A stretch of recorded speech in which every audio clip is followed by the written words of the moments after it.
Selamat pagi anak-anak. Materi IPA kali ini Ibu akan menjelaskan tentang siklus air dan manfaatnya bagi makhluk hidup. Nah, anak-anak, air merupakan komponen utama atau sumber kehidupan yang paling penting bagi makhluk hidup, khususnya manusia, ya. Nah, makhluk hidup tidak bisa hidup tanpa adanya air, ya. Nah, apa saja manfaat air bagi makhluk hidup? Yang pertama bagi manusia. Nah, manfaat air bagi manusia yaitu yang pertama untuk keperluan rumah tangga, misalkan keperluan konsumsi seperti masak, minum ya. Lalu juga digunakan untuk mencuci dan mandi. Lalu selanjutnya adalah sebagai bahan utama dalam kegiatan industri. Lalu selanjutnya manfaat yang ketiga bagi manusia adalah sebagai sarana rekreasi dan olahraga ya. Lalu manfaat bagi manusia selanjutnya yaitu untuk keperluan pertanian dan peternakan.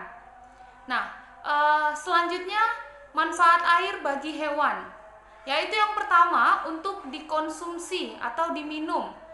Maka air juga menjadi kebutuhan pokok bagi hewan ya.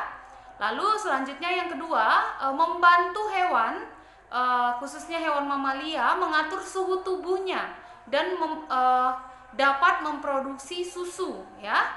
Kemudian selanjutnya sebagai tempat hidup bagi hewan, ya.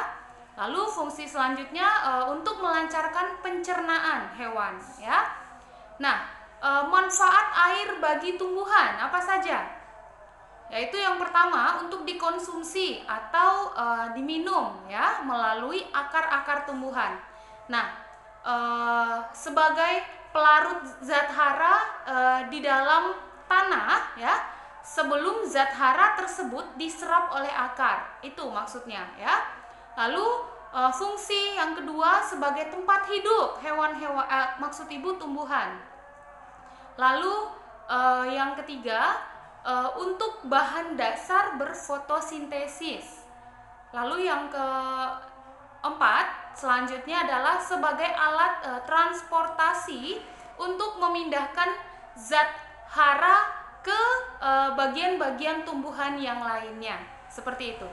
Nah, anak-anak, lalu bagaimana sih proses daur air atau proses siklus air hingga dapat digunakan bagi makhluk hidup? Nah, agar kalian dapat memahaminya lebih jelas, silakan kalian perhatikan gambar tahapan-tahapan siklus air atau tahapan-tahapan daur air berikut ini.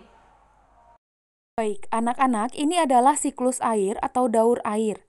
Nah, siklus air adalah sirkulasi air secara terus-menerus dari bumi ke atmosfer dan kembali lagi ke bumi.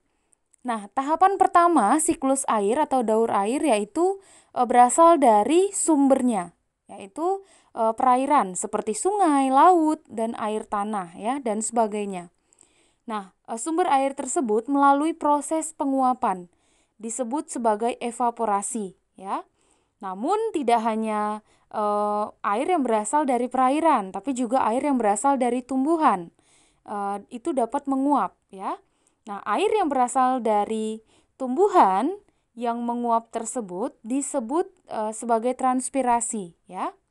Nah, tapi perlu kalian ketahui bahwa tidak hanya itu saja.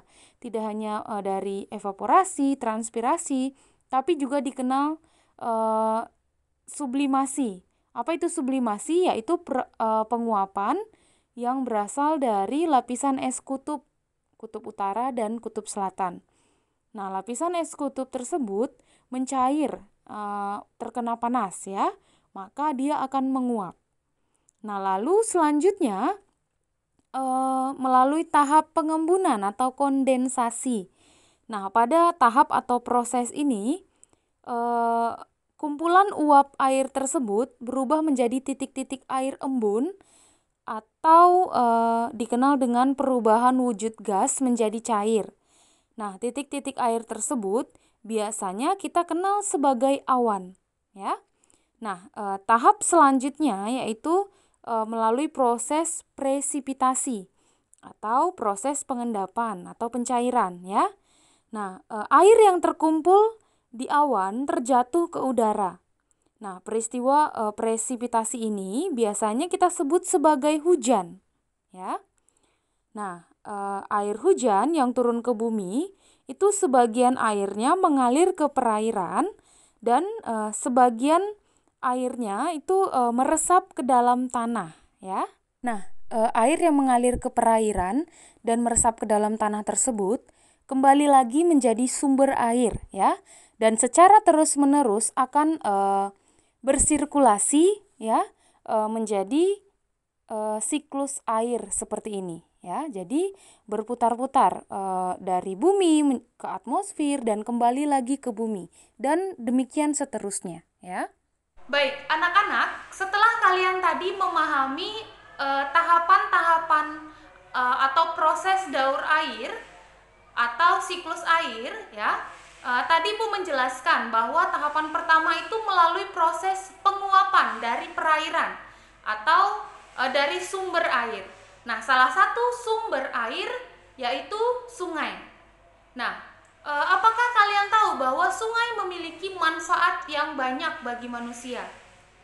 Nah, sungai itu merupakan aliran air tawar yang mengalir dari tempat tinggi ke tempat yang lebih rendah atau dari hulu ke hilir, ya, dan bermuara di laut, danau ataupun sungai yang lebih besar.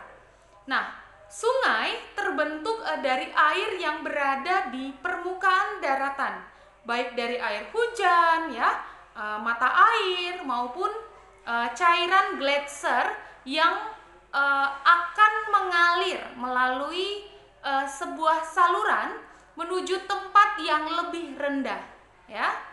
Nah, apa saja manfaat sungai bagi manusia? Yaitu yang pertama untuk perikanan dan tambak air tawar, ya. Lalu kedua untuk sarana transportasi air. Lalu yang ketiga sebagai sarana tempat rekreasi juga bisa. Yang keempat sebagai PLTA atau pembangkit listrik tenaga air. Lalu yang selanjutnya yang kelima adalah sebagai irigasi untuk pertanian, ya, untuk pertanian di sawah dan sebagainya. Kemudian selanjutnya yang terakhir adalah kadang digunakan untuk keperluan mandi bahkan, ya, atau untuk mencuci oleh masyarakat di pedesaan, ya, seperti itu. Baik, anak-anak, demikian materi IPA kita kali ini, ya. Jika kalian masih belum paham, silakan baca kembali buku paket kalian, ya. Nah, selamat mengerjakan tugas hari ini. Tetap jaga kesehatan. Terima kasih.